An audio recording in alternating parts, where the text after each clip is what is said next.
Yo, yo, yo, welcome back to Homemade Takes. Been a while since I've been up on here. A lot of shit went down, but I'd like to kick this episode off by letting all you guys know I had to change my social media handles from Breadbasket TV to Homemade Takes. At Homemade Takes, there is a Breadbasket official on TikTok that I just realized I seen them. I fuck with dudes. They got some good content. They're pretty funny, but I had to change my shit. Don't want no copyright issues. Don't want nothing like that. So at Homemade Takes, Instagram, Twitter, TikTok, YouTube. Follow me on there. Subscribe, show love, and let's get your boy jumping.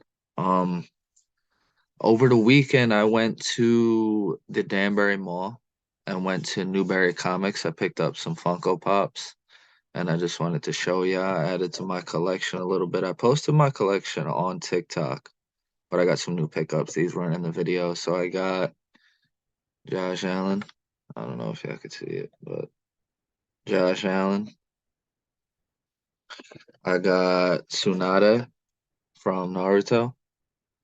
Just picked that shit up. I'm trying to get obviously I'm a Bills fan, so I had to pick up the Josh Allen, but I picked up Tsunade. I'm trying to get the three Sanin. I got Orochimaru. Now I got Tsunade. I gotta find a Jiraiya. I can't find him anywhere, but I also picked up Sakura. Trying to angle it. But yeah, I'm trying to get Team 7 too. I actually just completed my Team 7. I got Naruto, Sasuke, Sakura, and I got the Lightning Blade Kakashi limited edition. So I got all of Team 7. I'm trying to get the three Sanin, and I got to get Sarada to get the Boruto Team 7.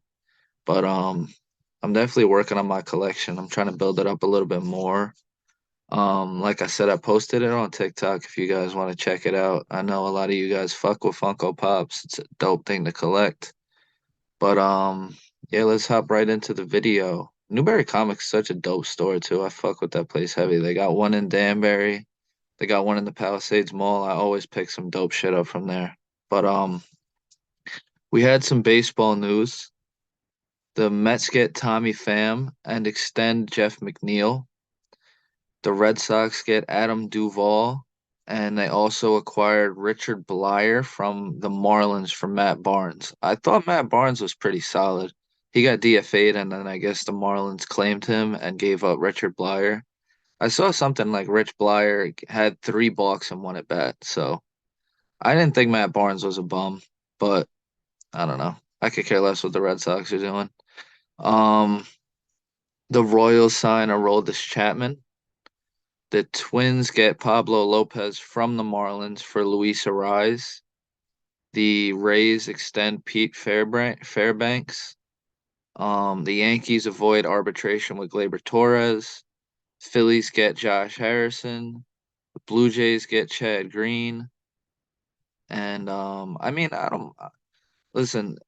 I saw something on Twitter. It said the Yankees are kind of trending out the fly ball pitchers, especially at Yankee Stadium. They're getting rid of all the guys that give up the home run ball, that give up fly balls. Chad Green was unfortunately one of them.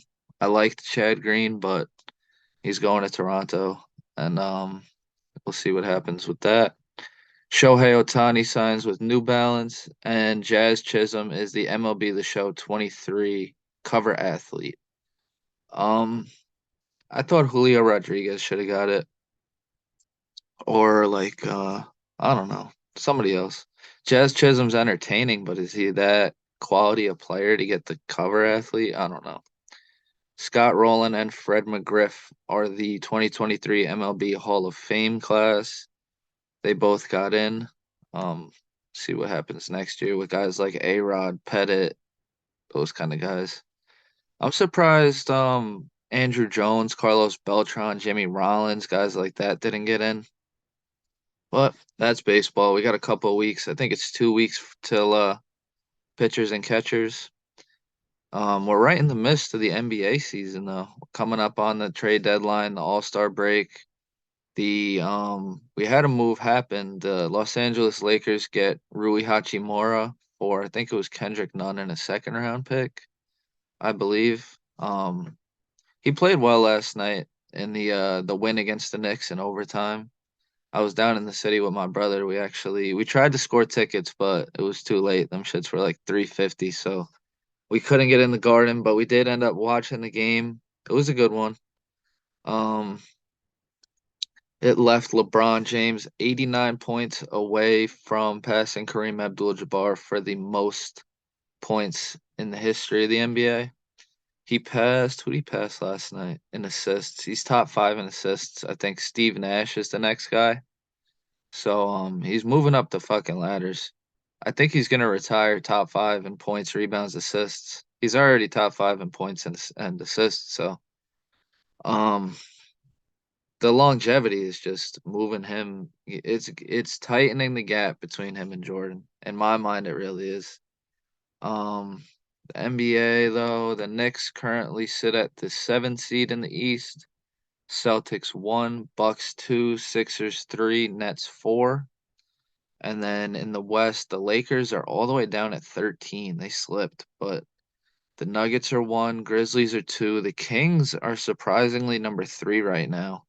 Clippers are 4, Warriors 5, Mavericks 6, Suns 7, T-Wolves 8. The Suns are a team to watch. I think Chris Paul might be on the move again after this season. I heard a rumor swirling around about him. But there's a lot of rumors going around. The Knicks are rumored to be willing to give up 3 first-round picks for OG Anunoby.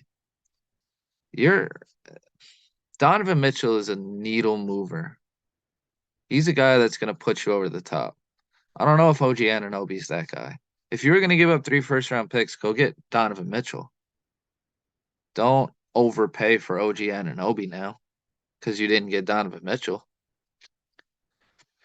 That's just my opinion. The Kings are trying to get Matisse Thybulle. John Collins in trade rumors again. Seems like every year he's in trade rumors and he never gets moved. The Pelicans, Jazz, Wizards, and Pacers are among the teams inquiring about him. The Suns are targeting Bogdan Bogdanovic, and the Suns have also granted the Bucks permission to meet with Jay Crowder. So, it's definitely going to be an interesting trade deadline. Kawhi wants the Clippers to trade for Kyle Lowry, and some other names to watch as the trade deadline creeps up. Zach LaVine, Cam Reddish, Bojan Bogdanovic, Jakob Poeltl, Kelly Oubre, Bones Highland, and Patrick Beverly. Um, I can't wait to see what moves are made. I want to see the Lakers make a splash move. I doubt it's gonna happen. But I'd like to see him get out of the Patrick Beverly thing, maybe get another shooter, maybe a rim protector. Should be interesting. I hope they make a push. I hope they make the playoffs because I would hate to see them miss the playoffs. I would. Last night was like the first game all season that I watched, so maybe I could start rooting for them a little bit more now that the Bills are out. But in the UFC, Jake Paul and KSI's Prime Energy drink is now the official drink of the UFC. And I thought that was pretty cool. I like Jake Paul. Since he's joined the WWE, I've been more of a fan of his. I don't really like or not Jake, Logan, I'm sorry. I like Logan. I'm not the biggest fan of Jake. Jake's got the thing with Tyson Fury coming up. Or no, Tommy. That's like every video I say fucking Tyson. Tommy Fury, Jake Paul coming up. And I saw what's his name? Mike Perry is apparently the stand-in if Fury backs out. But definitely interesting too. UFC 283, Terrence McKinney got knocked out. I was sad. I was sad. And it was a brutal fucking knee. He really fucked him up with that one. My picks did pretty well. The only two I got wrong was Terrence McKinney and Jamal Hill. Um, Johnny Walker knocked out Paul Craig. Gilbert Burns submitted Neil Magny. That was my lock of the weekend, and that hit. So, um, Brandon Moreno finished Davison Figueiredo with a doctor stoppage, and Jamal Hill defeats Glover Teixeira by unanimous decision. Um, UFC has been must watch recently. The quality of fighters just going up and up and up. And a lot of big fights coming up. We got Valentina Shevchenko versus Alexa Grasso March 4th. Kevin Holland versus Santiago Ponzinibbio on the same card as on the April 8th card with the co-mains are Gilbert Burns versus Jorge Masvidal and Alex Pereira versus Israel Adesanya 2. That's April 8th. My picks for those all include I think Shevchenko is going to beat Grasso. I think Kevin Holland's going to beat Ponzinibbio. Jorge Masvidal is like my favorite fighter in the UFC, but he's trending down, and Gilbert Burns is trending way up.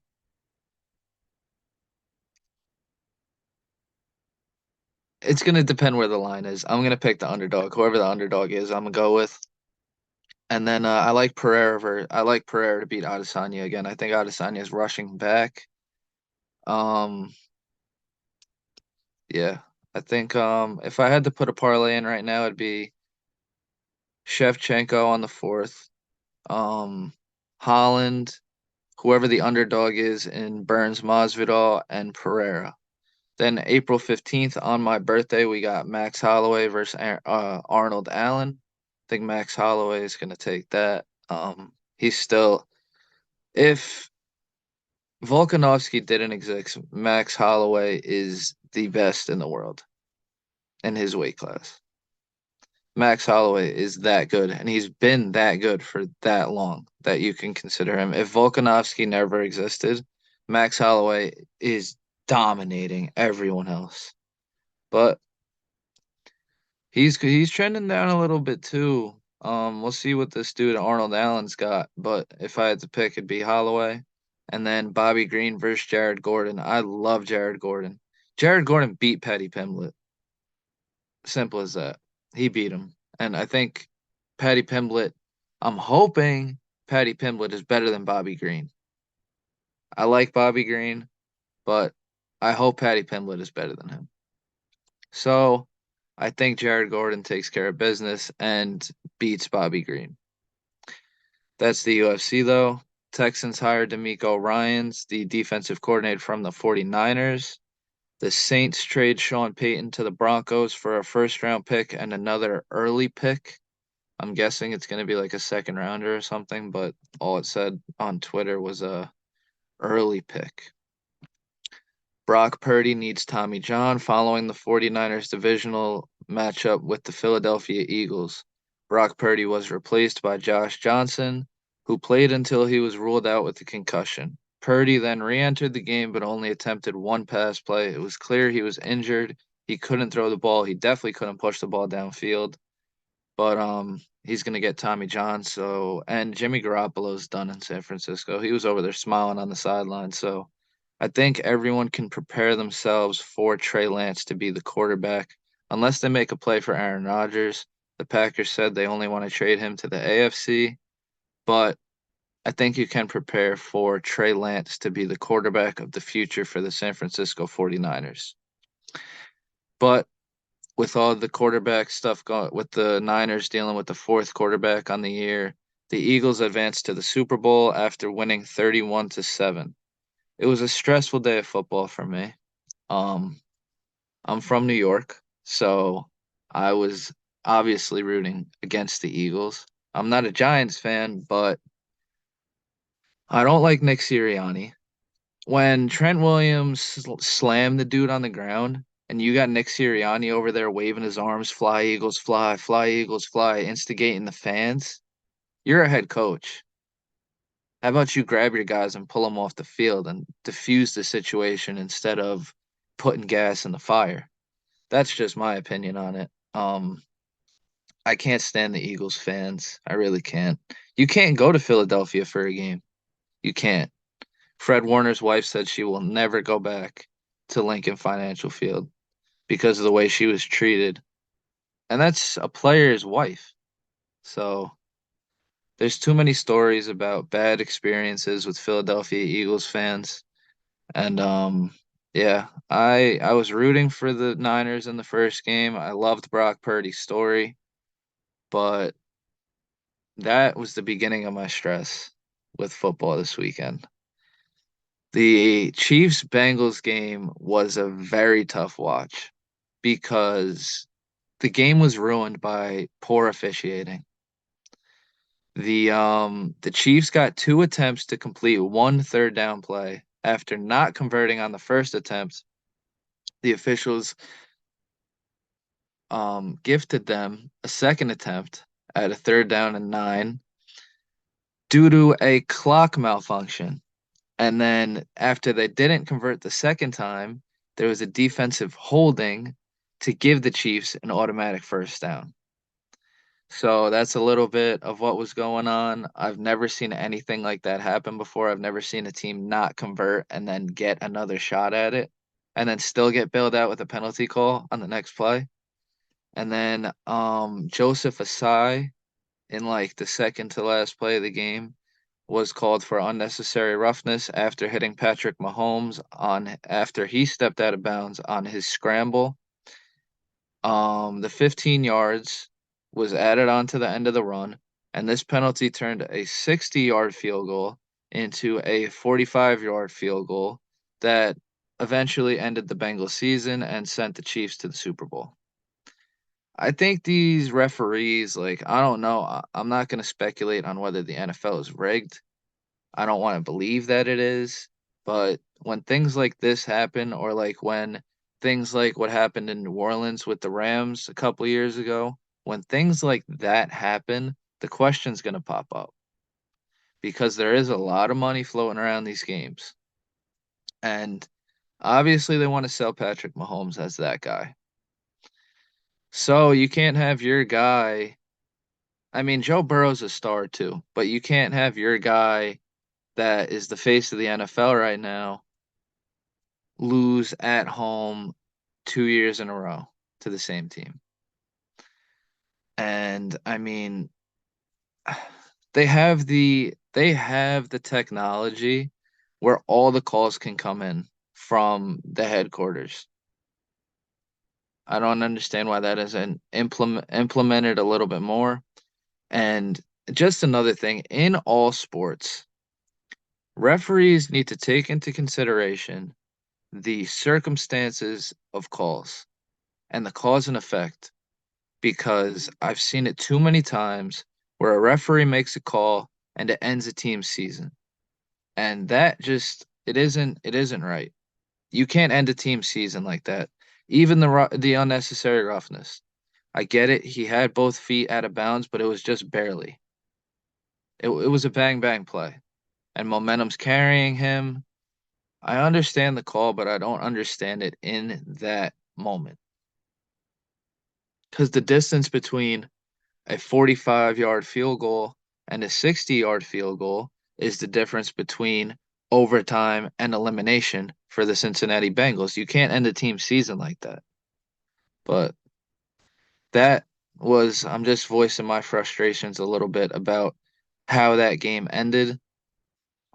And then Travis Kelce. I love Travis Kelce.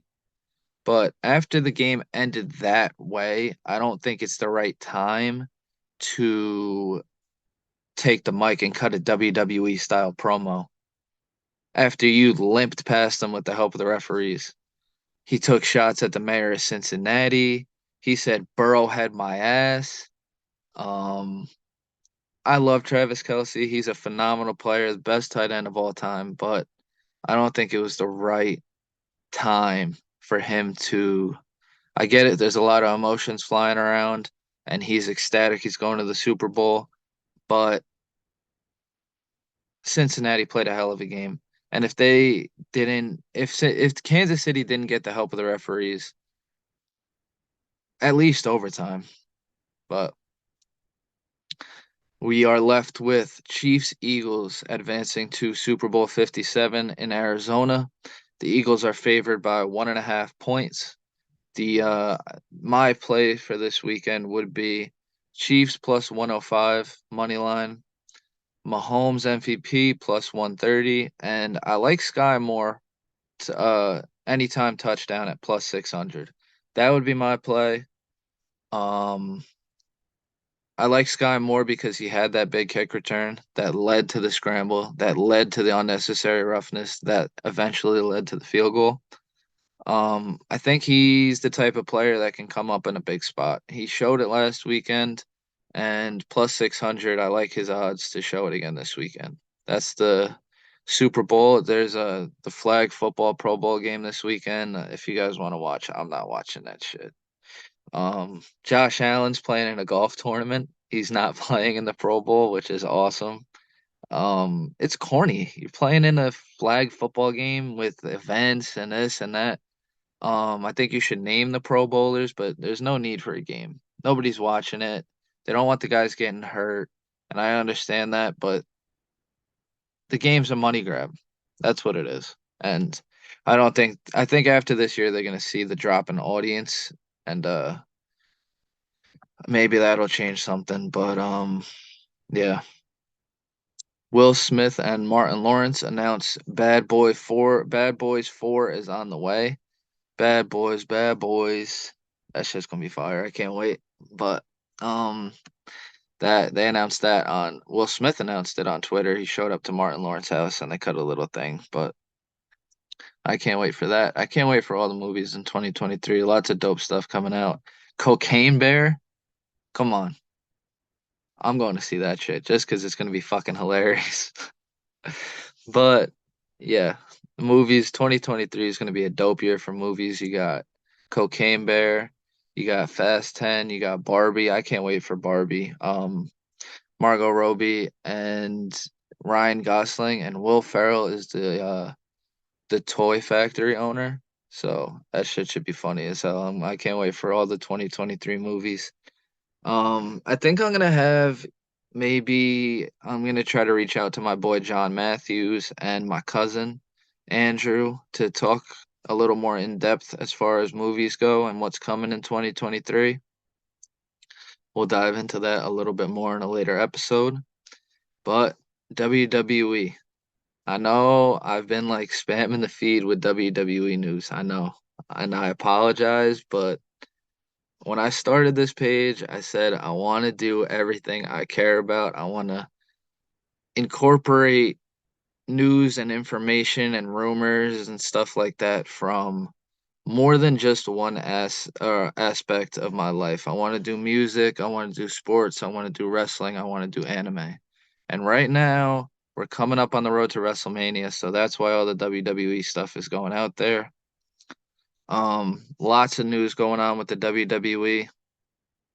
Stone Cold Steve Austin rejected a match offer for WrestleMania, so he will not be at WrestleMania. I don't believe The Rock will be either. He might be. There might be a surprise return in the works. I don't know.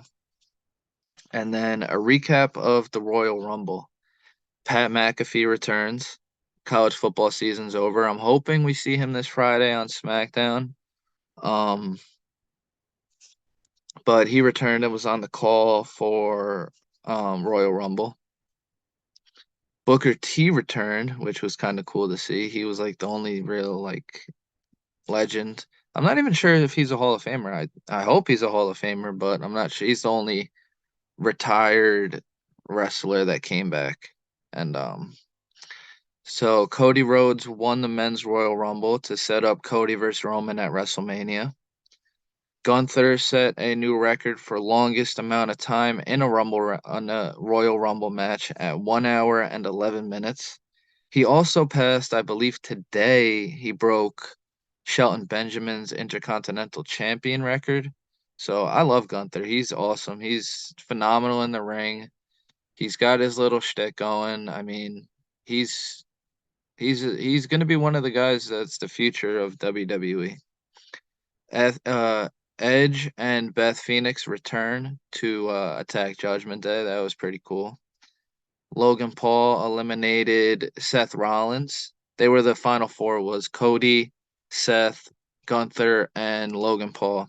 I believe Logan eliminated Seth, Cody eliminated Logan, and then Cody eliminated Gunther as well. I think that's how it ended. But I know the last two was Gunther and Cody, and they went on for a while together, and then Cody eventually eliminated Gunther. But Logan Paul, I think that teased a little bit of a, or like a precursor or like foreshadowing of a Seth Rollins Logan Paul WrestleMania match. Seth Rollins is my favorite wrestler. Um, and I think that's what they're teasing with that. They teased it a little bit on Monday night too, but um I think that'd be awesome to see. And then Bray Wyatt defeated LA Knight in the Mountain Dew Pitch Black match. His makeup, Bray Wyatt's makeup, and like he was scary as shit. I'm not gonna lie. That match was dope. A lot of people I saw didn't like it. I thought it was pretty cool. As far as wrestling goes, I don't really hate anything. I just take it how it is, and I thought that was pretty cool. Bianca Belair defeats Alexa Bliss to retain the Raw Women's Championship. Rhea Ripley enters at number one and wins the Women's Royal Rumble to face Charlotte Flair at WrestleMania.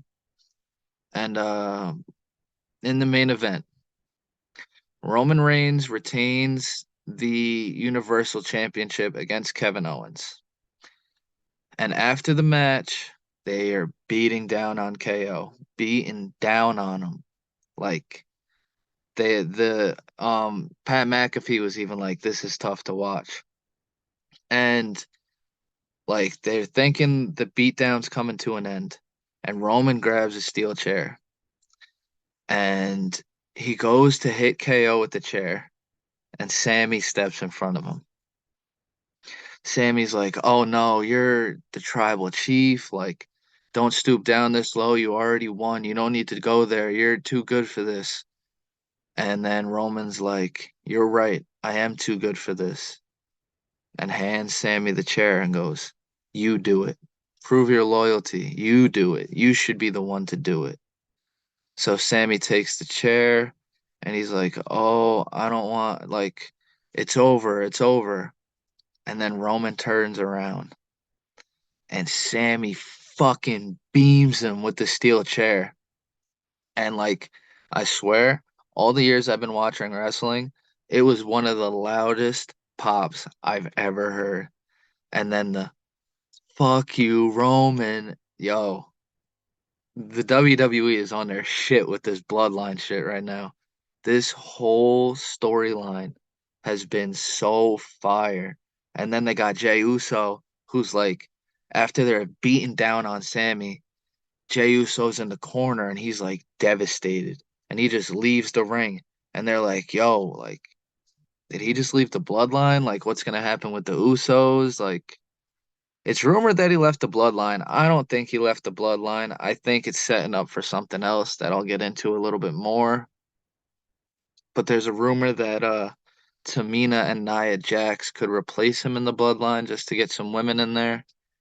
But I don't think Jay left the bloodline. I think they're building up to like the next chapter in that story.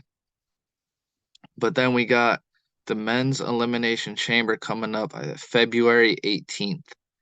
The men's elimination chamber match will be for the United States Championship. Austin Theory, Seth Rollins, Johnny Gargano, and Bronson Reed have already qualified. And next Monday on Raw, we'll have Montez Ford versus Elias and Angelo Dawkins versus Damian Priest for the other two spots.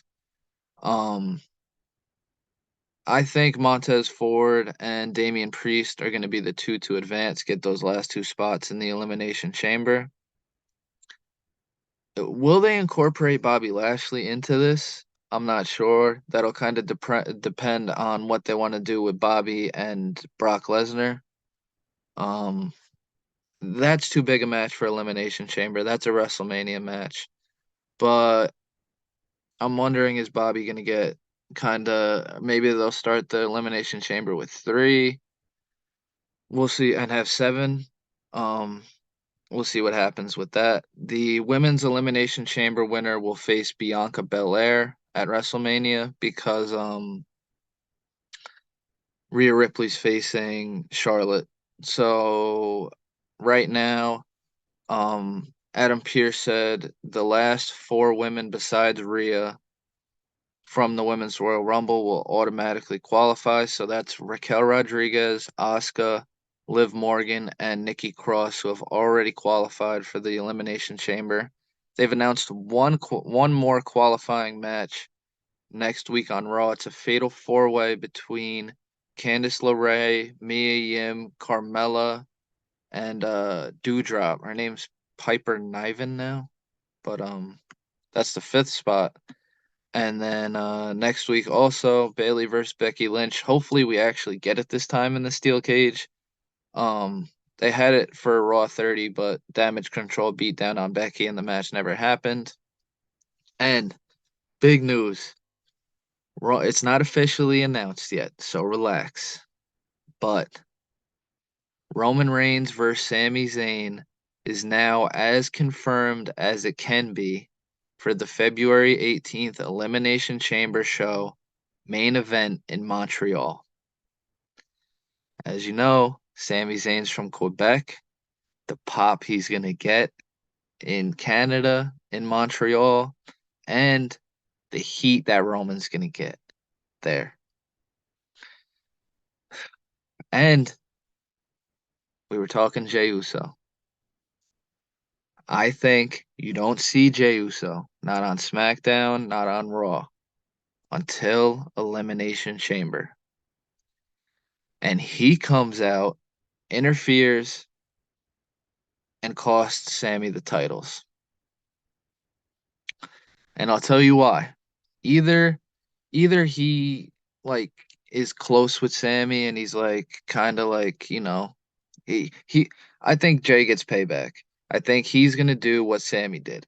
I think he's gonna be like buddy buddy with Sammy, and then Elimination Chamber is gonna come around and Jay's gonna interfere and show him he's still bloodline. I think that's what happens. And then I did a little projected WrestleMania card, my projected matches. So there were 15 matches last year at WrestleMania. I've got 13 matches in mind. I think this story is leading up to Sammy and KO versus the Usos for the tag titles. That's one of the 13 WrestleMania matches. And then the other 12, I've got the ones that are already announced, Cody versus Roman and Rhea versus Charlotte. I think Asuka wins the women's or the women's elimination chamber to face Bianca. So that's 4. I got Edge versus Finn Balor. That's 5. Rey Mysterio versus Dominic Mysterio. That's 6. Brock Lesnar versus Bobby Lashley. That's 7. Seth Rollins versus Logan Paul. That's 8. I got Becky Lynch, Candice LeRae, and Mia Yim versus Damage Control. I've got something incorporated with Bray Wyatt, Uncle Howdy, and Alexa Bliss. I guess we'll have to wait to see where the next storyline takes them, but I think there will be something with them incorporated into WrestleMania. Then we got Gunther versus Drew McIntyre for the Intercontinental Championship. And I think Montez Ford wins the Elimination Chamber. And I think it'll be him versus Theory at WrestleMania. But if Theory wins, then you might get John Cena versus Austin Theory at WrestleMania. Then the last idea I had was Pat McAfee versus Baron Corbin because of all that bum ass Corbin shit that was going on. But that one doesn't make as much sense because Pat's probably going to be back on SmackDown and Baron Corbin's on Raw. But just some ideas I had. And yeah, that's about it. I'm happy to be back. Um, I'm gonna be on here a little bit more than I have been, but definitely keep in touch. Check out at Homemade Takes, Instagram, Twitter, TikTok, YouTube. Show me some love, and yeah, let's keep this thing going. I'll talk to you guys soon.